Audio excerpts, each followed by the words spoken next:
स्वागत है आप सभी का CIS कैंपस GS यूनिवर्सिटी के इस लेक्चर में। और आज हम जो अपना टॉपिक कंप्लीट कर रहे हैं, तो हम प्रारंभ के 2 लेक्चर्स में अक्षांश और देशांतर रेखाएं, प्रमुख अक्षांश और देशांतर रेखाएं एवं उनकी उपयोगिता, और आज के लेक्चर में हम यह सीखेंगे कि देशांतर रेखाओं के आधार पर पृथ्वी पर या पृथ्वी के अलग अलग स्थानों पर समय का निर्धारण किस प्रकार से किया जाता है। मैं Chandrashekhar, managing director CIS campus, आपको बताना चाहता हूं कि प्रारंभ के दोनों लेक्चर्स के वीडियो लिंक और उनके रिटन नोट्स के लिंक मैं प्रोवाइड करवा चुका हूं। यदि आपको मेन टॉपिक का लिंक नहीं मिलता, केवल पेज का लिंक मिलता है, तो आप ये मान के चलिएगा आप इस वीडियो को 48 घंटे के बाद देख रहे हैं। इसलिए आप सब लोग चैनल को सब्सक्राइब करें और उसका नोटिफिकेशन जो बेल आइकॉन है उसको प्रेस करें, क्योंकि जैसे ही वीडियो ऑनलाइन आता है उसका नोटिफिकेशन आपके पास आएगा और आप उस टॉपिक के संबंध में जो भी प्रिंटेड हाईलाइटेड नोट्स हैं कलर्ड, उनको कॉपी पेस्ट कर लें। तो स्टार्ट करते हैं कि देशांतर रेखाओं के आधार पर पृथ्वी के अलग अलग स्थानों पर हम समय की गणना अथवा समय का निर्धारण किस प्रकार से करते हैं। ठीक, तो मैं आपको पहले भी बता चुका हूँ कि जब 13.7 बिलियन वर्ष पूर्व महाविस्फोट होता है, उसके बाद से ही जो वैज्ञानिक समुदाय है वह मान के चलता है कि समय अस्तित्व में आया है। उससे पहले समय का अस्तित्व नहीं था। तो यह जो महाविस्फोट हुआ है 13.7 बिलियन वर्ष पूर्व अर्थात 1370 करोड़ वर्ष पूर्व, उसके साथ ही स्थान और समय, टाइम एंड स्पेस का सृजन होता है और उसके बाद से हम आज तक प्रति सेकंड के आधार पर समय की गणना करते आ रहे हैं। इसके साथ ही मैं आपको यह भी बता चुका हूँ कि पृथ्वी पर कुल देशांतर रेखाओं की संख्या हमारे पास 360 है। क्षमा चाहता हूँ 1 मिनट के लिए।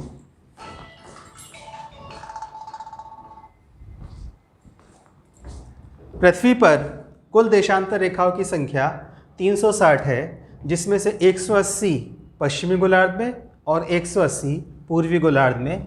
और हमको यह भी ज्ञात था कि पश्चिमी गोलार्ध और पूर्वी गोलार्ध ऊर्ध्वाधर गोलार्ध के उदाहरण हैं। अर्थात पृथ्वी पर कुल 4 गोलार्ध, काल्पनिक गोलार्ध मिलते हैं, जिसमें से कि 2 क्षैतिज, उत्तरी गोलार्ध एवं पूर्वी गोलार्ध। इसके साथ ही 2 ऊर्ध्वाधर गोलार्ध, पश्चिमी गोलार्ध और पूर्वी गोलार्ध। दोनों गोलार्धों में 180 देशांतर रेखाएं हैं, जिनको कि पूर्व और पश्चिम के आधार पर डेजिग्नेशन दिया जाता है। पश्चिम और पूर्व, अर्थात जब हम 2 समान डिग्री वाली रेखाओं की बात करेंगे, देशांतर रेखाओं की 20-20, तो एक हमारे पास होगी 20 डिग्री ईस्ट और एक हमारे पास होगी 20 डिग्री वेस्ट। ठीक, अब इस बात को समझिए कि समय का निर्धारण देशांतर रेखाओं के आधार पर होता कैसे है।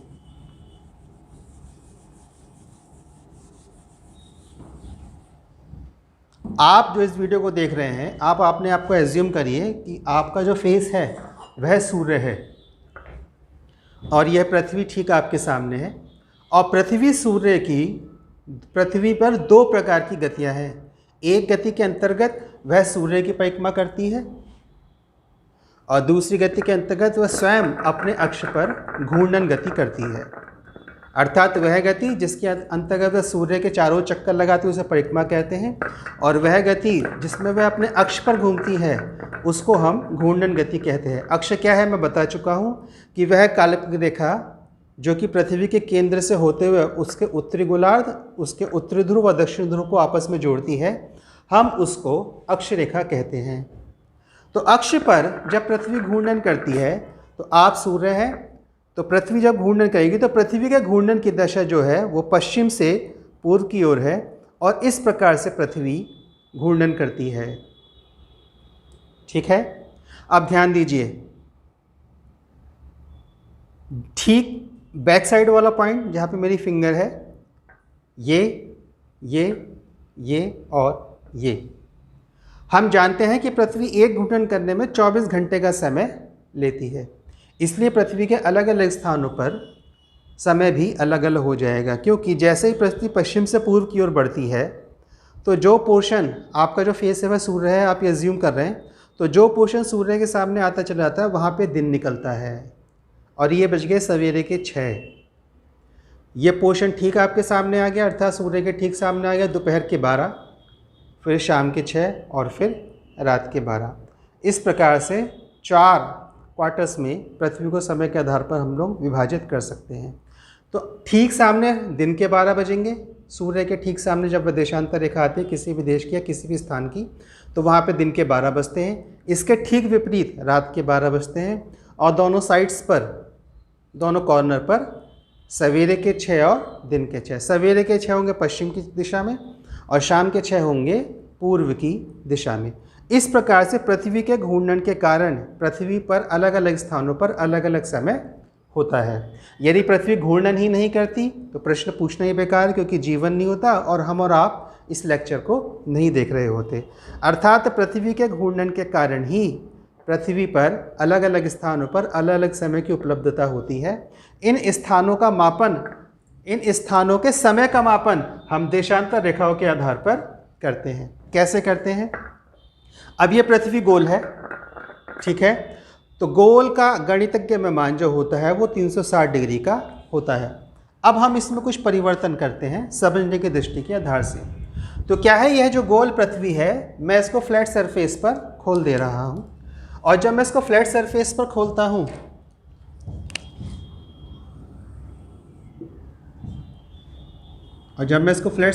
खोलता हूँ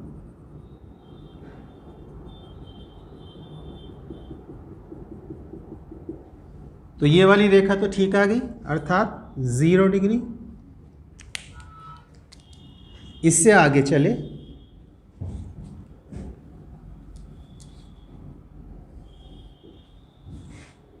और ये हमने ले लिया 90 डिग्री वेस्ट और 90 डिग्री ईस्ट। यहाँ तक क्लियर है? ये वाली रेखा भी दिख रही है? हाँ दिख रही है। अच्छा, ये वाला पॉइंट भी दिख रहा है 90 डिग्री वेस्ट, 90 डिग्री वेस्ट की देशांतर रेखा, 90 डिग्री ईस्ट, 90 डिग्री ईस्ट की देशांतर रेखा। अब इसके ठीक पीछे की भी स्थिति होगी। हम 90 घूम गए, हमने पूर्वी गोलार्ध का आधा भाग कवर कर लिया, हम और पीछे की ओर आधा घूम जाएंगे तो हम आ जाएंगे 180 डिग्री पर।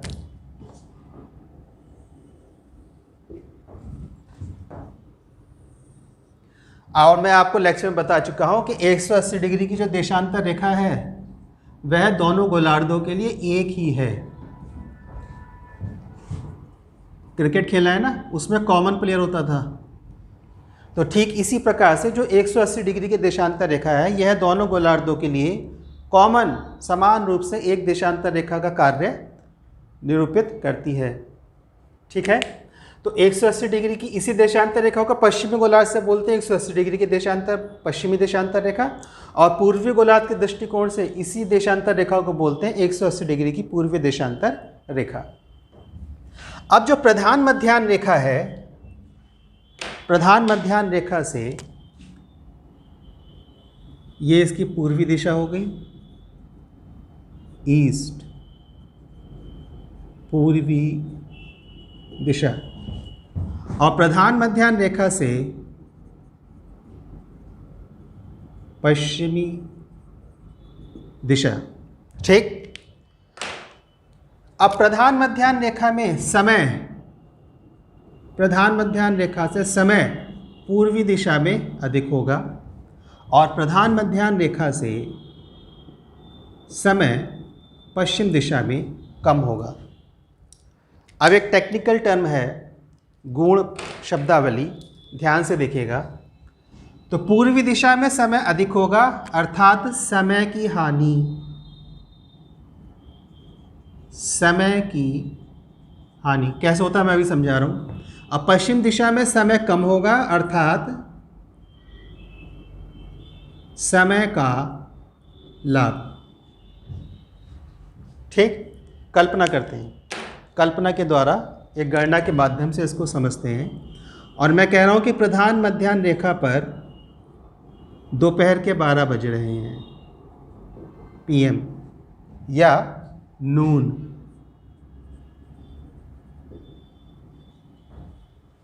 प्रधान मध्याह्न रेखा पर दोपहर के 12 बज रहे हैं, तो पूर्वी दिशा में जो भी समय होगा वो 12 PM से अधिक का होगा, और पश्चिम दिशा में जो भी समय होगा वह 12 PM से कम का होगा। तो जब समय अधिक होगा तो आपने जो भी समय का जो भी जितना समय अधिक है, जो उसका मार्जिन है, आपने वो समय खो दिया। ठीक है, उदाहरण के लिए कि ठीक 12 बजे, हम इसको अब रात का 12 बजे कर देते हैं, उदाहरण के लिए दे देता हूं मैं आपको।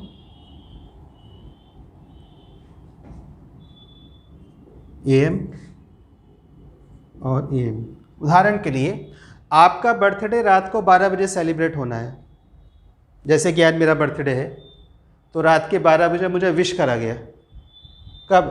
रात्रि जो थी वो 13 सितंबर की थी, तो 13 सितंबर की रात को मुझे ठीक 12 बजे विश करा गया। अगर मेरा बर्थडे ठीक 12 बजे यहाँ पे विश करा जा रहा है, किसी के बर्थडे पे ठीक रात के 12 बजे यहाँ उसको विश करा जा रहा है, तो वह विश यहाँ नहीं हो सकता, क्योंकि यहाँ पे टाइम पास आउट हो चुका है। लेकिन यहाँ इससे पश्चिम दिशा में जो भी समय होगा वो 12 बजे से कम का होगा। तो जैसे ही पृथ्वी घूमकर इस स्थान पर आएगी और वहाँ पे 12 बजेंगे, आपको दोबारा से बर्थडे विश मिल सकती है। आपको दोबारा से बर्थडे विश मिल सकती है, क्योंकि आपने एक बार बर्थडे विश यहाँ ले ली और सपोज करिए छलांग मारकर यहाँ पहुँच गए, तो यहाँ जो भी समय होगा 12 बजे से कम का होगा, फिर से यहाँ 12 बजेंगे और आपको फिर से बर्थडे विश मिल जाएगी। मैं आपको कह रहा हूँ कि रात को 12 बजे आपको बर्थडे विश में एक बहुत बड़ा गिफ्ट मिलने वाला था, और जिसने वह गिफ्ट दिया उसने प्रॉमिस करा जैसे ही तुम्हारा बर्थडे दोबारा आएगा मैं तुमको फिर से गिफ्ट दूंगा। तो आपने ठीक 12 बजे यहाँ पे गिफ्ट ले लिया, आपने पश्चिम दिशा में फिर से छलांग मारी और यहाँ के बैठ गए, और ठीक 12 बजे आपने फिर से अपनी बर्थडे विश ले ली। इस प्रकार से आपको 2 गिफ्ट मिल गए, क्योंकि आपने समय का लाभ लिया, समय को गेन कर लिया, गेन प्राप्त करना। और यहाँ पे आपका हो गया लॉस, हानि। उसने कहा देखो तुम्हारा बर्थडे निकल गया और यहाँ पे समय 12 बजे से अधिक का हो गया, इसलिए मैं आपको तुमको गिफ्ट नहीं दूंगा। तो ना यहाँ वाला मिला ना ही यहाँ वाला मिला। प्रधान मध्याह्न रेखा से पूर्व दिशा की ओर समय अधिक होता है, प्रधान मध्याह्न रेखा से पश्चिम दिशा की ओर समय कम होता है। एक पॉइंट। और दूसरा पॉइंट,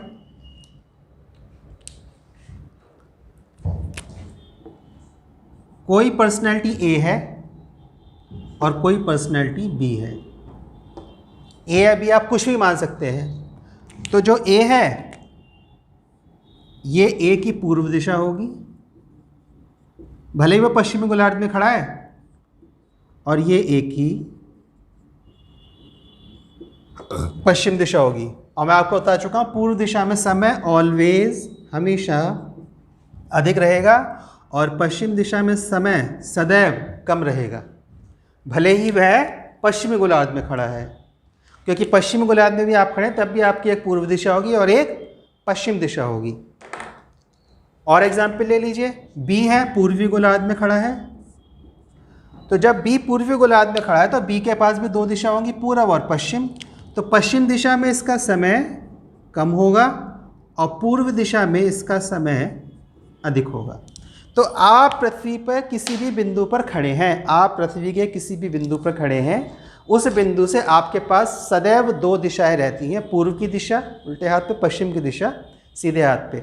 और पूर्व दिशा में समय सदैव अधिक होगा, जबकि पश्चिम दिशा में समय सदैव पूर्व दिशा में समय सदैव अधिक होगा, मैं करेक्ट था, और पश्चिम दिशा में समय सदैव कम होगा। इसलिए पृथ्वी जब पूर्व से पश्चिम की ओर अपनी घूर्णन करती है तो पश्चिम दिशा में समय कम रहता है, पूर्व दिशा में समय अधिक होता है। कैसे? कि पृथ्वी की दिशा यह है पश्चिम से पूर्व की घूर्णन की दिशा। तो ठीक है, तो यहाँ पर आते ही दिन निकला, सवेरे के 6 बज गए, दोपहर के 12, फिर शाम के 6 और फिर रात के 12। तो अब जो यहाँ पर सवेरे के 6 हैं इसकी तुलना आप इससे करिए। तो सपोज़ करिए आप यहाँ पर खड़े हैं, चलो ये भी छोड़ो, आप सपोज़ करिए आप यहाँ पर खड़े, यहाँ दिन के 12 बजे हैं, तो इससे आपके पूर्व दिशा की ओर समय अधिक होगा और पश्चिम दिशा की ओर का समय कम होगा। तो पूर्व दिशा में समय सदैव अधिक रहेगा, पश्चिम दिशा में समय सदैव कम रहेगा, चाहे आप पृथ्वी के किसी भी स्थान पर खड़े हैं। तो फिर समय की गणना कैसे करी जाए? हमें ये तो पता लग गया है कि समय मेरे पूर्व में अधिक है और समय मेरे पश्चिम में कम है, लेकिन कितना अधिक है और कितना कम है इसकी गणना हम इस प्रकार से करते हैं। कैसे करेंगे इसकी गणना? मैं इसको हटा दे रहा हूं।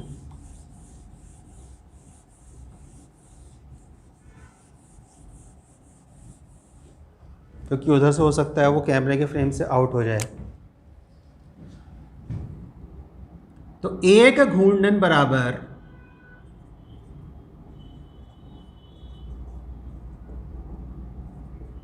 24 घंटे, एक घूर्णन बराबर 24 घंटे।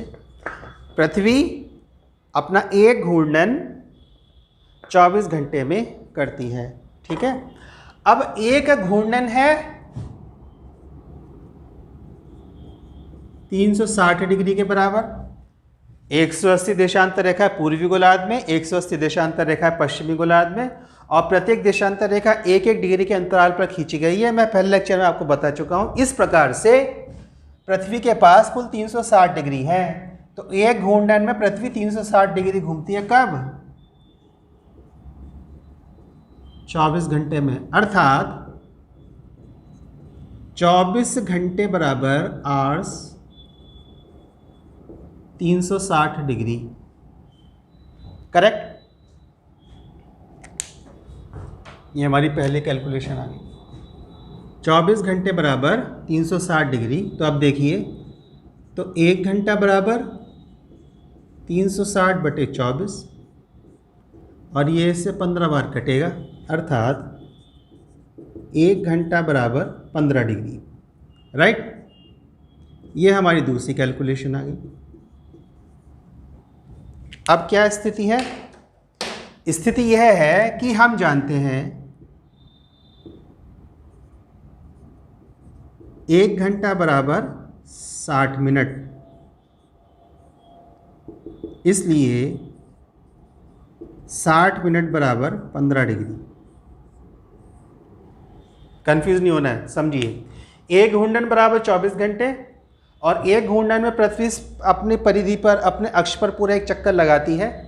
और हम जानते हैं कि देशांतर रेखाओं के आधार पर 360 देशांतर रेखाएं जो कि 1-1 डिग्री के अंतराल पर खींची गई हैं, अर्थात 360 देशांतर रेखा बराबर 360 डिग्री, और एक गोले का मान गणितज्ञ की स्थिति में 360 डिग्री का होता है।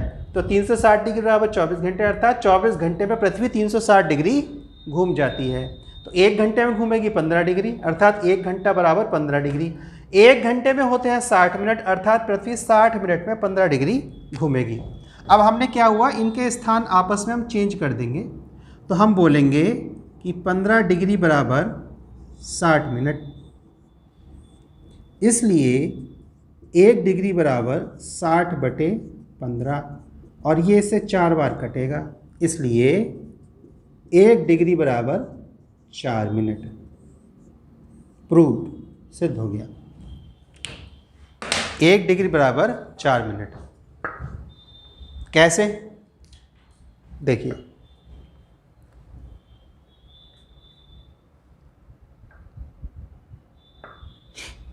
ये रेखा दिख रही है, ये मैंने ठीक इसके ऊपर खींच दी है। अच्छा, ये वाली भी मैंने ठीक इसके ऊपर खींच दी है।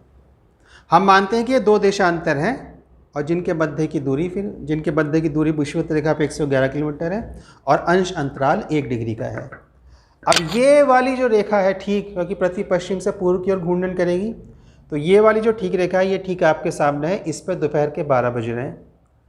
इस वाली देशांतर रेखा को ठीक आपके सामने आने में 4 मिनट का समय लगेगा।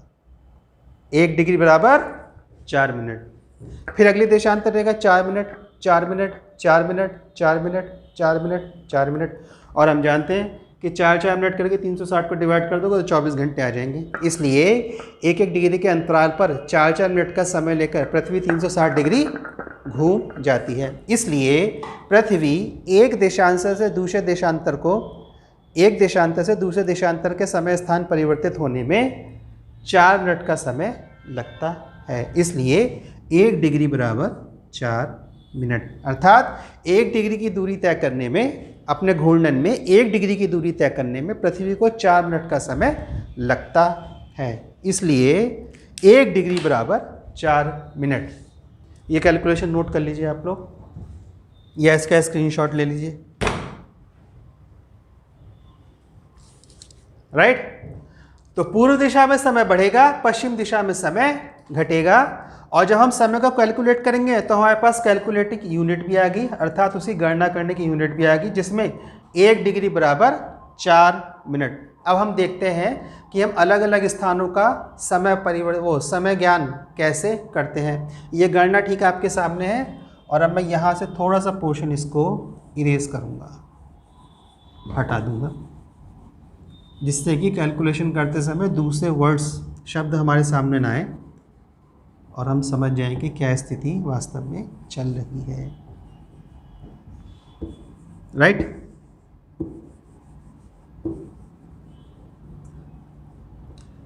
जिस पेज पर आपको नोट्स मिलेंगे उसी पेज पर आप मुझसे संपर्क कर सकते हैं ईमेल के माध्यम से, या मैंने अपना व्हाट्सएप फ़ोन नंबर उस पर छोड़ रखा है, आप मुझे व्हाट्सएप भी कर सकते हैं। आपकी किसी प्रकार की क्वेरी होगी तो आप सीधे मुझे नोट्स के पेज के माध्यम से ईमेल करके या व्हाट्सएप नंबर पर व्हाट्सएप करके सीधे भेज सकते हैं।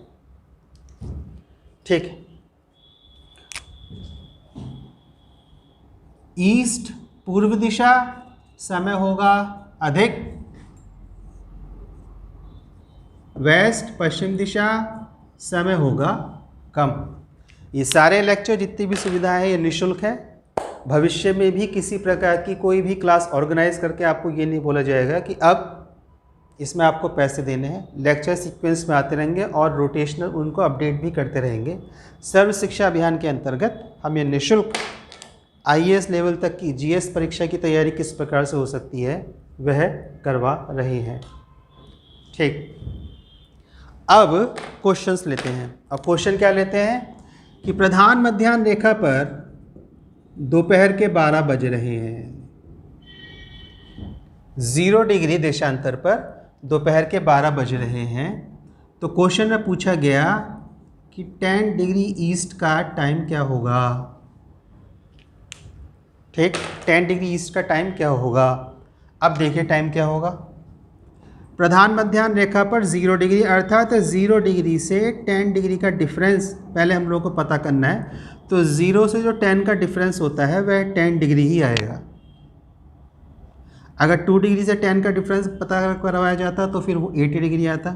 अभी 0 से 10 डिग्री का डिफरेंस आएगा 10 डिग्री।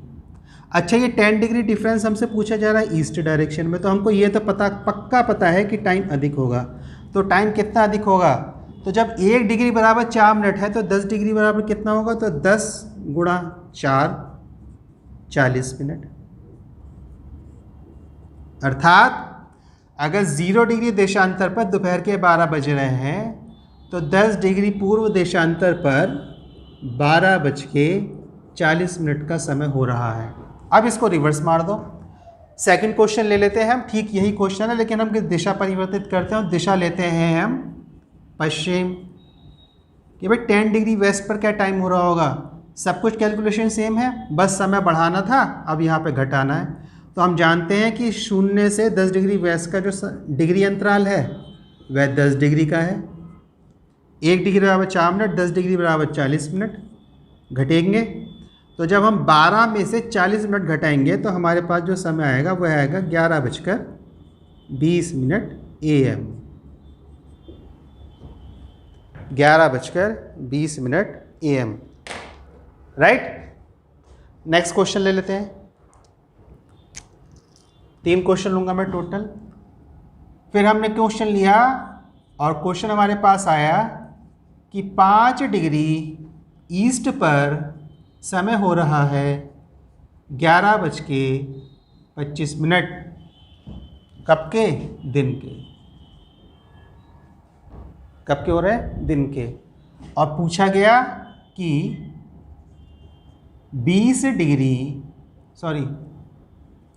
25.5 डिग्री पूर्व का समय क्या होगा? कैलकुलेट करिए। और उस कैलकुलेटर में आपको ये देखना है कि डिग्री डिफरेंस कितना है। 5 से 25.5 का डिग्री डिफरेंस आ गया 20.5 डिग्री। 1 डिग्री बराबर 4 मिनट, तो हम इसको 4 से मल्टीप्लाई करेंगे। जब हम इसको 4 से मल्टीप्लाई करेंगे तो आधे डिग्री के आ जाएंगे हमारे पास 2 मिनट, और 20 डिग्री के आ जाएंगे हमारे पास 80, यानी कि टोटल जो डिफरेंस होगा वो 82 मिनट का आ जाएगा। ठीक है। अब 11:25 हो रहे हैं, तो 82 मिनट बराबर हम इसको ऐसे लिख सकते हैं 60 + 22, 82 हो गया। 60 + 22, 60 बराबर 1 घंटा। तो हमारे पास पहली कैलकुलेशन आ गई